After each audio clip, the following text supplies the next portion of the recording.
Bismillahirrahmanirrahim. Assalamualaikum warahmatullahi wabarakatuh. Halo, halo, hai. Ada Bu Rina di sini. Saat ini kita akan belajar mengenal benda tajam dan cara mengobati luka terkena benda tajam.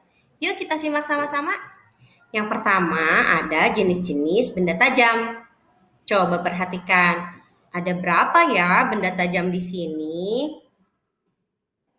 Ya, betul. Ada 8 benda tajam. Kita sebutkan sama-sama yuk. Yang pertama ada gunting, lalu cutter, ada kapak, golok, pisau, gergaji, peniti, dan jarum. 8 benda ini adalah benda tajam yang harus digunakan dengan hati-hati. Nah, benda tajam yang mana nih yang sering kamu gunakan? Coba lihat, ada 3 benda tajam yang sering kita gunakan. Yang pertama, ada gunting. Gunting suka digunakan untuk menggunting kertas atau plastik makanan. Bahkan ada gunting yang bisa kita gunakan untuk memotong rambut supaya lebih rapi. Selanjutnya, ada cutter. Cutter ini biasa kita gunakan untuk memotong sesuatu. Misalnya kardus bekas untuk membuat prakarya. Cutter ini sangat tajam loh. Kita harus menggunakannya dengan hati-hati ya. Yang terakhir ada pisau. Kalian suka melihat pisau di mana? Ya, pisau sering kita lihat di dapur. Pisau dapur berguna untuk memotong sayuran dan buah-buahan. Siapa yang suka membantu mamahnya di dapur? Apabila membantu mama atau orang tua di dapur, kita harus menggunakan pisau dengan hati-hati ya. Karena pisau ini benda tajam yang bisa menyebabkan luka loh. Nah, apabila kita menggunakan benda tajam sembarangan tanpa pantauan orang dewasa atau tidak hati-hati, benda tajam akan berbahaya bagi kita.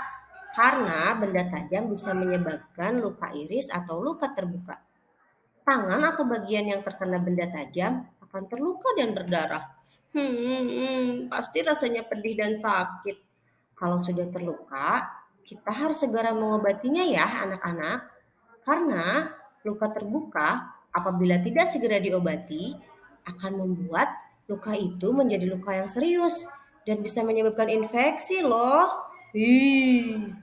Sekarang yuk kita simak bagaimana sih mengobati luka iris yang benar. Nah, ini dia nih pertolongan pertama pada luka iris.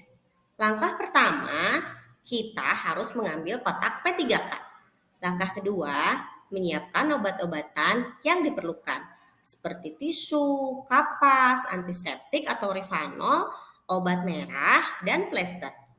Langkah ketiga, membersihkan luka dengan air yang mengalir selama 1 menit. Lalu langkah yang keempat, mengeringkan luka dengan tisu kering. Langkah yang kelima, menuangkan antiseptik atau Rivanol pada kapas. Langkah keenam, membersihkan luka dengan kapas Rivanol. Langkah ketujuh, menuangkan obat merah pada kapas.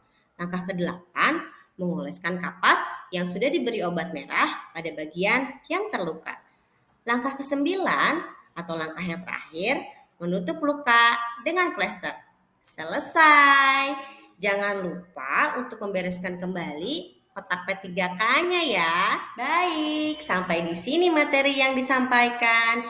Kita kembali lagi ke kelas yuk bersama Bu Rina. Tetap semangat ya belajarnya. Sampai jumpa.